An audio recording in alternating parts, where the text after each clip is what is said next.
pessoal, espero que todos estejam bem. Vamos continuar o estudo de integrais.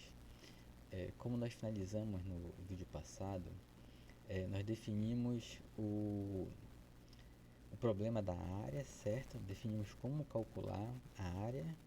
E aí o cálculo da área, que é aquela aproximação por retângulos, certo? E aí quanto mais retângulos eu colocar, melhor para mim, melhor minha aproximação. A minha aproximação vai me dar exatamente a minha área quando o meu limite tender para infinito, quando tiver infinito e retângulos ali dentro, que é o que aparece então aqui nesse nosso primeiro slide, né? Então eu tenho o limite do entre infinito do que? Da soma desses vários termos aqui, né? Lembrando que cada termo desse aqui é o que? É a área de um retângulo. É a base, ΔX é a base de cada retângulo, todos os retângulos têm a mesma base, o que muda neles são as alturas, né?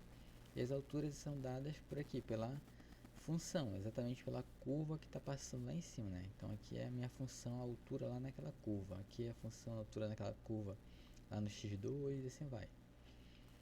Então aqui eu tenho a soma da área de vários retângulos.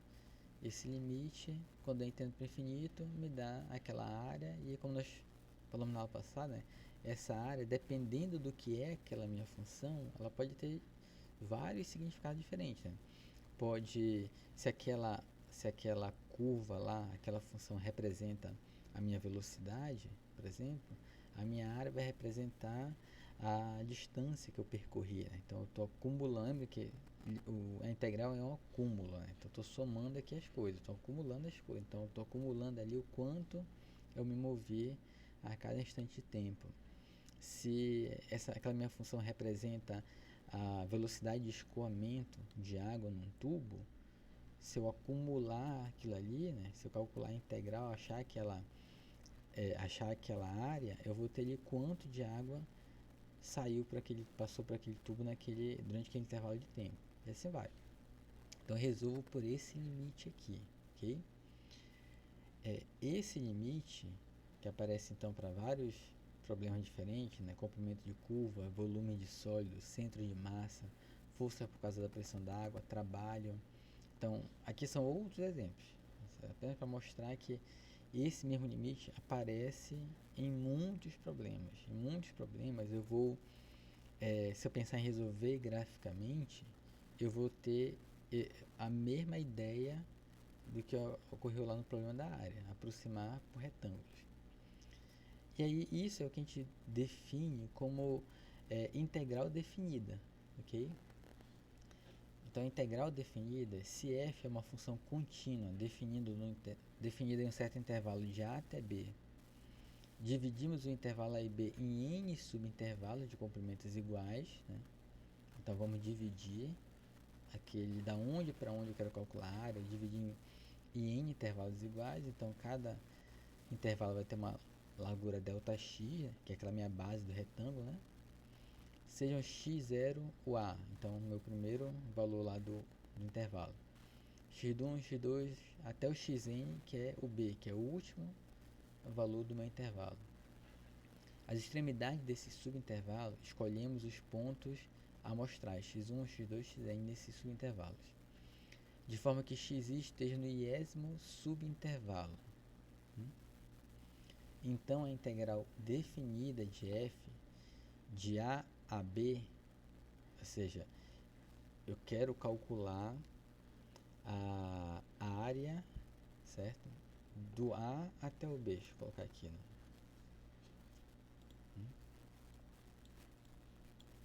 Então tem uma determinada função e eu tenho aqui um A e um B, certo? E esse é o meu intervalo. Esse intervalo eu vou quebrar em N subintervalos diferentes. Okay? Intervalo 1, intervalo 2, 3, 4, assim vai.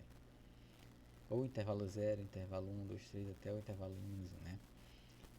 Então, vou quebrando esses intervalos. Cada intervalo desse aqui, né, vai ter um tamanho, então, ΔX. Se a variável que eu estiver trabalhando aqui for x, né, ΔX, certo? desse Δx é exatamente essa distância do A até o B, né? B menos A dividido por quantos intervalos eu vou colocar ali, certo?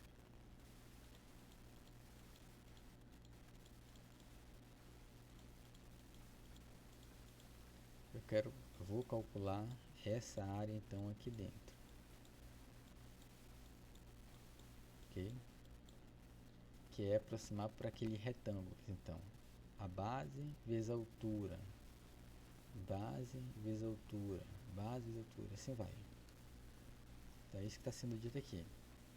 Se f é uma função contínua, definida de A a B, então está aqui minha função f, esse azulzinho aqui, ela é contínua, do A até o B.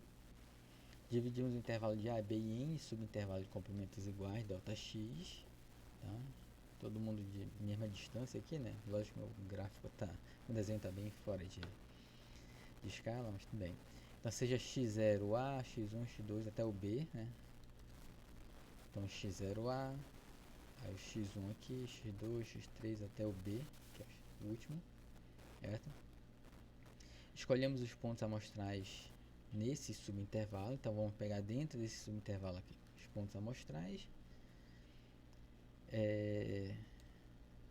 E aí então a integral definida de f de A até B é esse limite, né? Então o limite da somatória do base vezes a altura lá, a altura dada é o f naquele ponto amostral dentro do intervalo. Quantos intervalos? N intervalos. Primeiro intervalo até o enésimo intervalo. Então, lembrando, esse símbolo aqui é aquele símbolo somatório, né? Então eu vou pegar isso aqui, vou somar n vezes termos iguais a esse, onde eu vou estar mudando o i. No primeiro termo o i vai ser 1, no segundo termo o i vai ser 2, no terceiro termo o i vai ser 3, assim vai até chegar no n, certo? Vou calcular esse limite, vou calcular essa somatória no limite desse n tender para infinito, ou seja, no limite de eu ter uma soma infinita aqui, infinitos termos desse. Então, essa é a minha integral definida, tá? Para simplificar ou para representar de uma outra forma mais prática, nós usamos essa notação aqui, ó. Esse S alongado para cima, esse S alongado para cima, exatamente porque aqui eu tenho uma soma alongada que é até infinito, digamos assim, certo? Então, um S alongado para cima. Essa minha área que eu vou calcular da onde? Do A até o B, certo? Então, do A até o B. Então, da onde para onde? E qual é a função? Perceba que essa ideia aqui, esse Δx aqui, ele é independente da função. Eu sempre vou ter ali um Δx, uma base, né? Que vai ser o quê? A distância da onde para onde dividido por n. Então, a minha base sempre vai ser calculada da mesma forma. O Δx é sempre o mesmo. O que muda? O que muda é a função, certo? Para qualquer problema de área, então esse aqui é um problema. Eu posso ter um outro problema que é assim, e eu vou calcular daqui para cá. Então a minha área é essa aqui. Eu posso ter um outro problema em que é assim, eu vou calcular daqui para cá. E a minha área vai estar aqui uma parte positiva, uma parte negativa, uma parte positiva. Na hora de montar aqui os retângulos para aproximar, a ideia aqui da base é sempre a mesma. Da onde para onde, pega essa distância e divide por n. E isso sempre vai me dar o Δx. O que muda nesse exemplo? O que muda é exatamente a função. Aqui eu tenho uma função que faz esse sobe e desce, aqui tem uma função que dá esse arco, aqui tem essa outra função em azul. Então o que muda é a função, né? E é exatamente então o que está em destaque aqui no meio, olha a minha função, né? Então a soma infinita de que? Da minha função multiplicada por um Δx. Esse dx aqui, vamos pensar que é como se fosse o substituto desse Δx. Ele tem outro significado, depois a gente vê, certo? Esse meu dx aqui, tá? Do A até o B. Por que do A até o B? Porque, olha, essa é a minha função e eu tenho essa área aqui. Mas percebam que eu poderia pedir não desse A até B. Eu poderia dizer, olha, calcula para mim a área daqui, vou chamar de C. Do C até o E. É a mesma função, ok? A mesma função, mas aí a área seria outra, ok? Seria essa aqui marcada de verde. Mesma função, esse cara é outra. Então, por isso eu preciso especificar tudo. Qual é a função que eu estou trabalhando e da onde para onde eu vou calcular a minha área. Então, essa notação aqui, ela representa a mesma coisa que está aqui. Então, a integral definida é esse tipo de limite, ok? A integral definida é esse tipo de limite. Nós usamos essa notação aqui. Mas se por acaso eu estiver resolvendo um problema e apareceu um limite nesse formato, aquilo que apareceu ali é uma integral. Eu posso substituir por isso aqui. Então, a integral definida, sempre falar integral definida, a notação é essa. Essa é a função que eu estou trabalhando. Aqui é da onde para onde eu vou fazer meu cálculo. E o que eu vou calcular com essa integral definida? A área entre a função, o eixo x e da onde para onde eu coloquei lá, certo? É isso que eu vou estar calculando. Por que eu vou calcular essa área? Porque eu sempre vou calcular a área para essa função, porque dependendo do que é a minha função, essa área tem um significado diferente. E esse tipo de cálculo aparece para muitos problemas, certo? Problema econômico, se a taxa de variação das ações, então o quanto o meu patrimônio aumentou, diminuiu num certo intervalo de tempo. Eu estou acumulando, estou calculando a área, pensando aqui que a minha curva vai ser aquela minha taxa de variação das ações, certo? E lógico, a gente vai calcular se ele existir. Então, se existir, a gente diz que o f é integrável. Por que se existir? Porque a função que eu coloco aqui, ela pode não ser contínua naquele intervalo que eu estou trabalhando, né? Se ela não for contínua naquele intervalo que eu estou trabalhando, na verdade não é só simplesmente não ser contínua, mas dependendo, se ela não for contínua já é um indício que ela não é integrável. Dependendo de como é essa descontinuidade, aí ela realmente é não integrável, tá? Então nem toda função tem integral, ou é integrável, certo? E o significado exato de limite é esse aqui, de integral é esse aqui. Eu sempre posso calcular essa somatória aqui, ok? E calcular a diferença entre o resultado dessa somatória e o resultado da integral. De forma que a diferença entre os dois eu consigo fazer ele ser sempre menor do que um erro que eu queira. Onde esse erro aqui, ele vai ser muito pequeno. Como é que eu faço esse erro ser muito pequeno? Fazendo essa somatória aqui ter um n muito grande, né? Quando ele tender para infinito, no limite dele ir para infinito, esse erro vai ser zero, ok? Eu posso calcular então a minha integral de duas formas. Eu posso calcular resolvendo por limites, como nós fizemos exemplo no vídeo passado, ou podemos calcular por aproximações de retângulo, que foi como os primeiros exemplos nós fizemos, né? Nós calculamos por aproximações de retângulo e fomos aumentando o número de retângulos. Então, aumentar o número de retângulos vai aumentar esse n aqui, né? Então, quanto mais retângulos, melhor é a minha aproximação. E aí, essa forma aproximada é uma forma numérica, né? E a forma lá, usando o limite, as propriedades e resolvendo, ele é uma forma analítica, ok?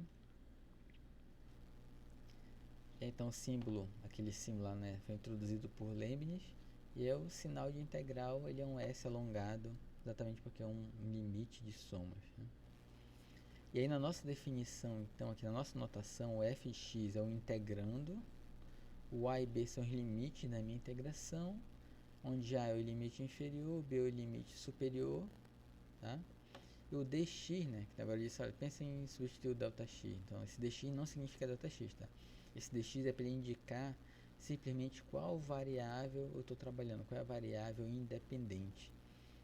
Por que eu tenho que botar o ΔX? Porque eu posso estar trabalhando com uma função de mais de uma variável. Lá em cálculo 2 vocês vão ver funções de mais de uma variável, certo? Então o dx me diz em qual variável eu estou integrando, tá? No nosso caso aqui a gente sempre trabalha com funções de uma única variável. Essa única variável é a que aparece aqui, certo? Ah, então e o ΔX não aparece aqui? Não, o ΔX não aparece porque eu sei que isso aqui, né, significa isso aqui já, né? Eu já sei que essa notação representa isso aqui. Eu já sei que o f vai estar multiplicado por um ΔX, ok? E eu vou estar somando isso de 1 até n no limite do n tender para infinito. Então, isso aqui eu já sei. Então, não preciso desse ΔX aqui, ok? Então, essa é a nossa integral, tá? E aí, o processo de calcular a integral é o que a gente chama de integração. E a soma, né, que aparece aqui, é o que a gente chama de soma de Riemann, em homenagem ao matemático Bernard Riemann, que morreu em 1866 e fez grandes avanços no cálculo, certo?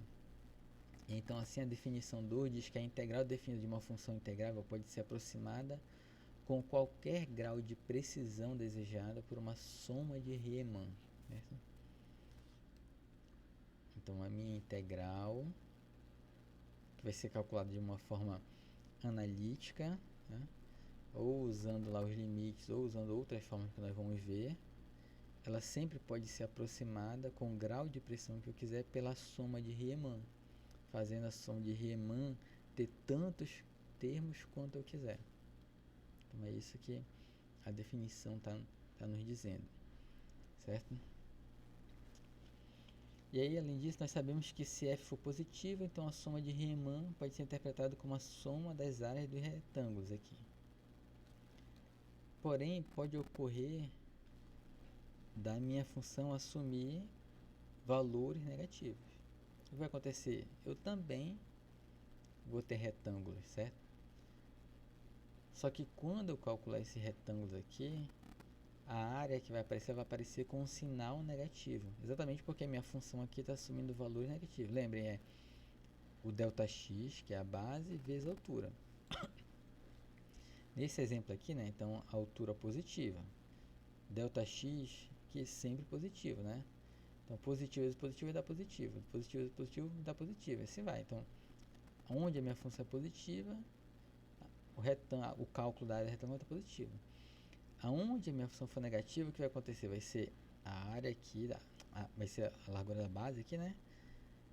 ΔX vezes a altura da minha função. A altura da minha função está o quê?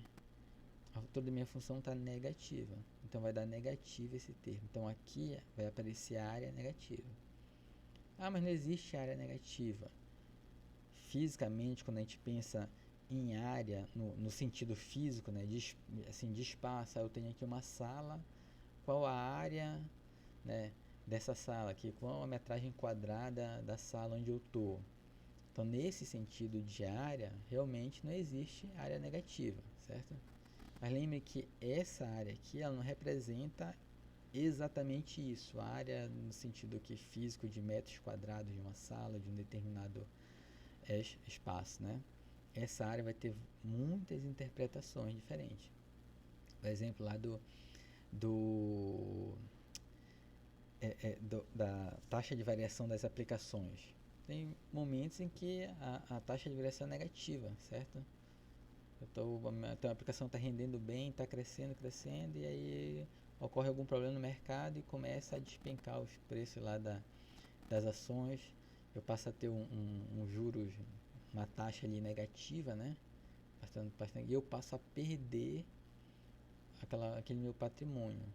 Se antes eu tinha 1.000, como a taxa foi negativa, eu passei a ter 900, 600, um valor. Então eu perdi.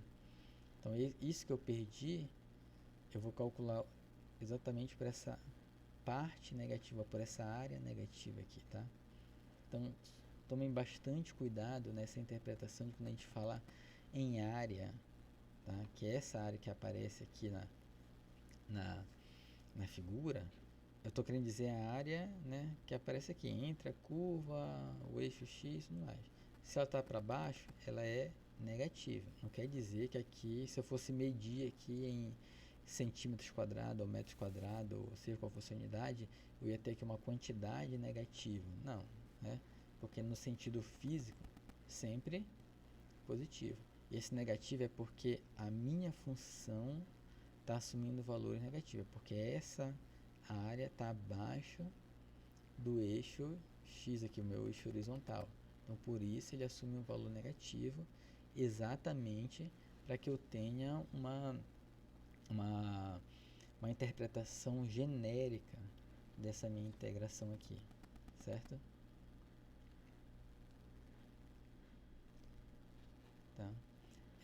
Então, isso é que a gente está explicando aqui, né, no slide. Além disso, embora a gente tenha definido a integral como indo de A até B, né, no intervalo, há situações nas quais vamos ter que trabalhar com intervalos de comprimentos diferentes. Né?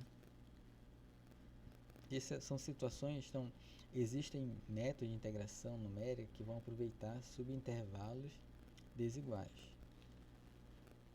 O que isso quer dizer? Imagina, vamos pensar aqui de uma forma bem simples. Imaginem que eu tenho essa função bem aqui. Aqui é uma reta, tá? É uma reta que vai até um determinado valor b aqui. Tá? Eu quero integrar. Vamos, tá. E daqui para cá, a minha função faz isso. Ok? Aqui vai ter determinado valor c. Eu quero calcular a minha integral aqui do a, que está aqui na origem, até esse meu c. Tá? Então eu quero toda essa área aqui.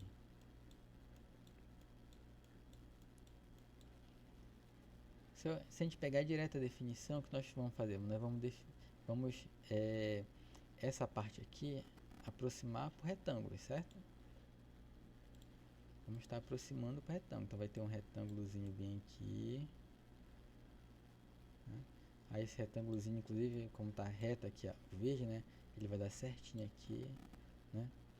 Não vou ter nenhum tipo de erro aqui. Vou ter outro retângulo aqui do lado.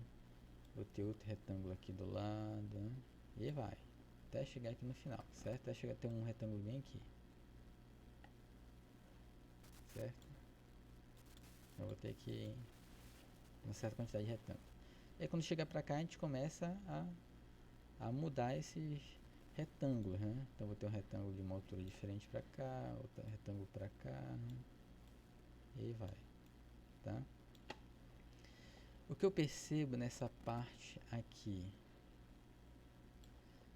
que em vez de eu ter colocado vários retângulos, né, eu deveria ter feito de uma forma mais rápida, mais simples, que é o que?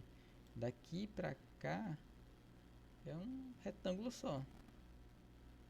Daqui pra cá não precisa aproximar por dezenas, centenas de retângulos.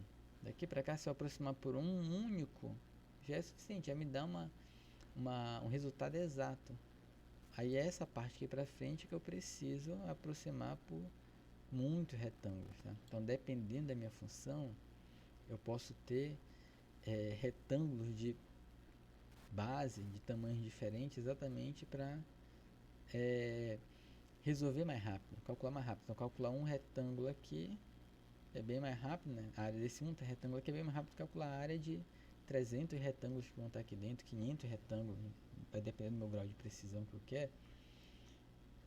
E aí é desnecessário, né? Então é isso que está sendo colocado aqui. Existem métodos para integração numérica, ok? Que aproveitam os subintervalos desiguais. Então isso está sendo colocado aqui. Se os comprimentos dos subintervalos forem Δx1, Δx2, Δxn, teremos de garantir que todos esses comprimentos tendem a zero no processo de limite. Isso acontece se o maior comprimento tender a zero. Né? E, portanto, nesse caso, nós temos a definição nesse formato aqui, onde o máximo Δxi vai tender a zero. Tá? Além disso, a definição é para funções, como eu falei, integráveis. Nem todas as funções são integráveis. E aí então o teorema que mostra que a maioria das funções comumente é de fato integrável, tá? Então se f for contínua de a até b ou tiver apenas um número finito de descontinuidades de saltos, então f é integrável de a até b, ou seja, a integral definida existe, tá? Então lembrem que existem vários tipos de descontinuidades. Um tipo de descontinuidade que existe é aquele quando eu tenho saltos, né? Então eu estou aqui, então minha função está vindo aqui, tá? Então essa é a minha função. Deixa eu melhorar aqui.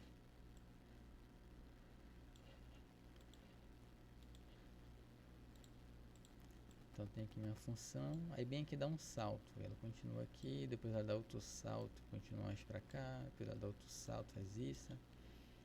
Então se eu tenho uma função onde as descontinuidades são de saltos, para esse tipo de função eu ainda posso calcular a integral, certo?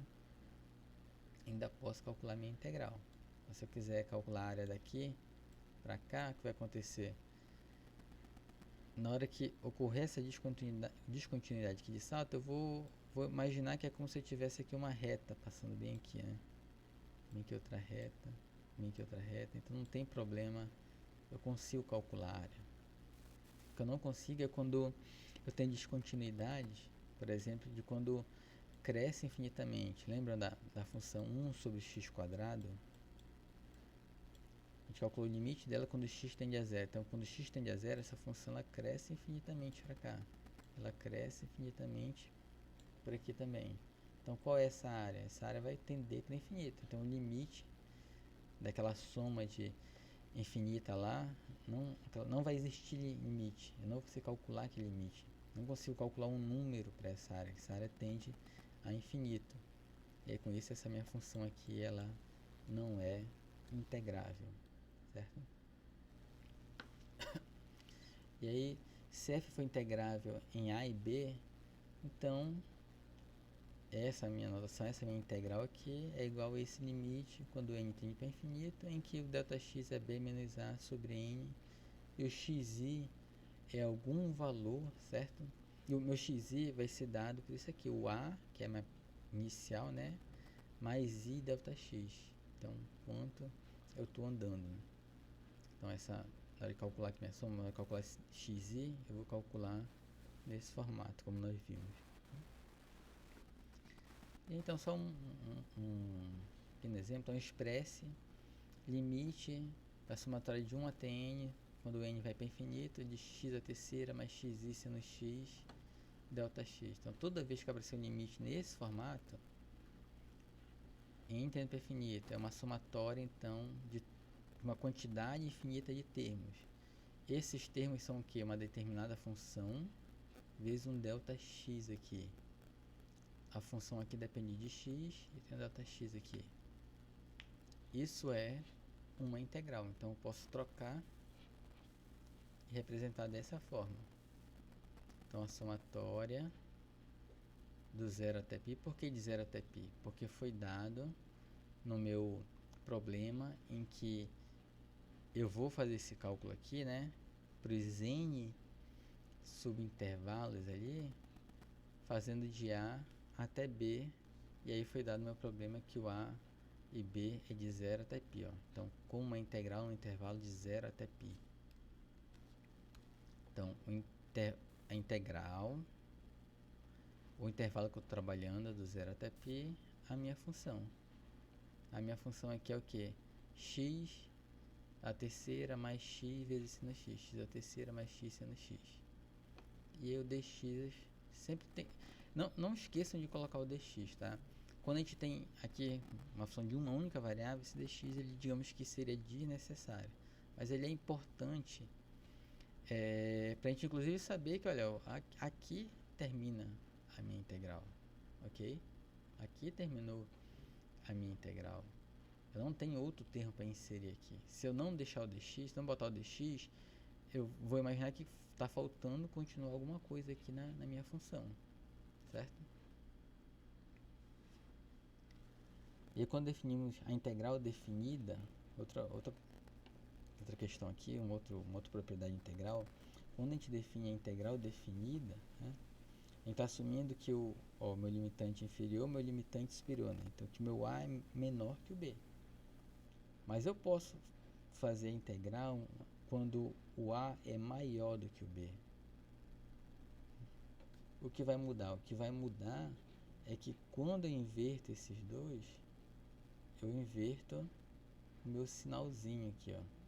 Aqui estou assumindo positivo. Se eu troquei o a e b de lugares aqui, então eu inverto o sinal aqui. Isso aqui passa a ser negativo, tá? Então, se eu estou calculando uma integral e por algum motivo eu percebo que é melhor eu inverter os dois aqui, o resultado que vai aparecer vai ser o negativo do que seria se eu tivesse deixado na ordem original aqui. E isso vem exatamente pelo ΔX lá. Na hora que eu calcular o ΔX, ele vai dar negativo, né? E aí, existem algumas propriedades básicas que nos ajudam a calcular algumas integrais, né? A partir da próxima aula, nós vamos começar a falar já de umas técnicas de integração. Mas existem 4 propriedades básicas. Uma é, toda vez que eu tenho uma função constante, o cálculo da área dessa função constante é o que? É esse valor constante vezes a diferença do b menos o a. Por quê? Porque a função constante, lembrem, a função constante, né, é aquela, como o nome diz, ela é constante, ela é uma reta aqui, certo? Ela é uma reta aqui. Qual a altura dela? C. 10, 20, 30, π, e.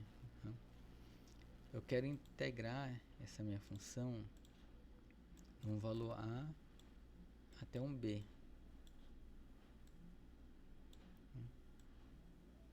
Então eu quero essa área aqui. Qual é a forma mais rápida de calcular essa área? Percebendo que isso aqui é um retângulo, né? Um quadrado, depende das dimensões. E aí é base vezes altura.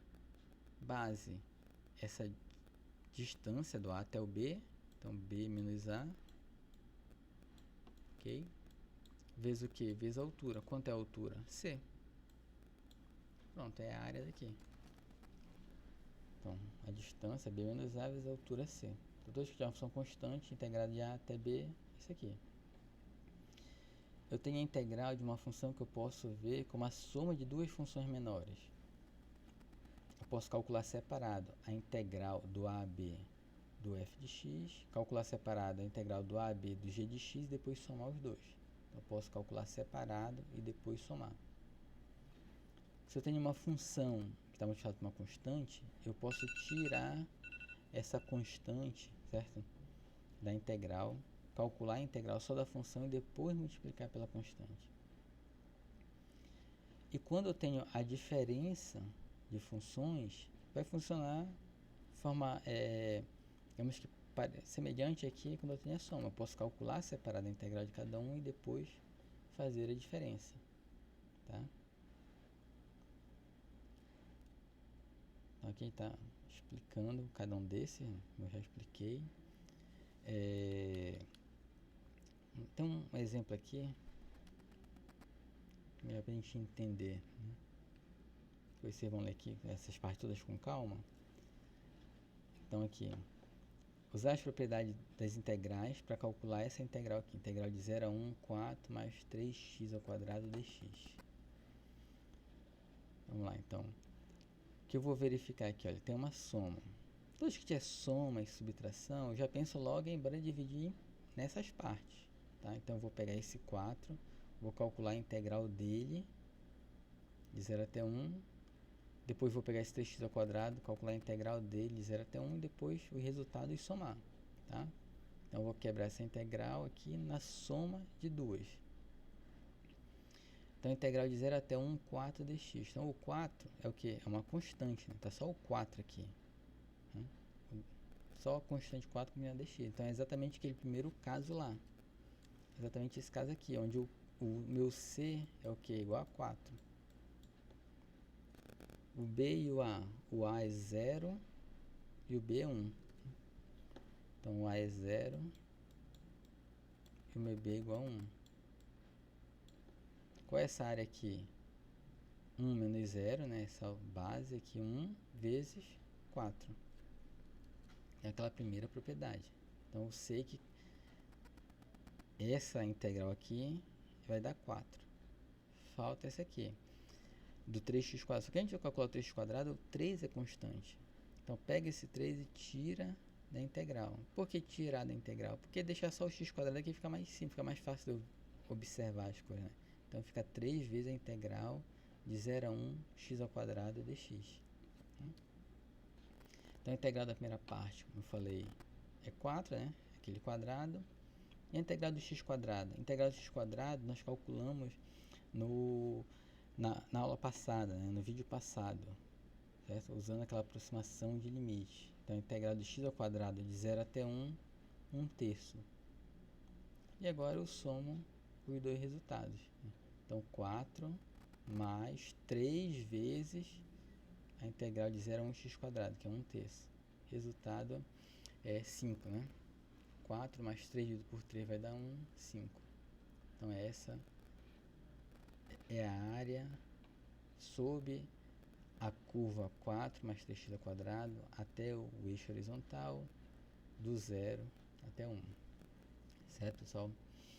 Então, aqui nós ficamos com a definição de integrais. Tá?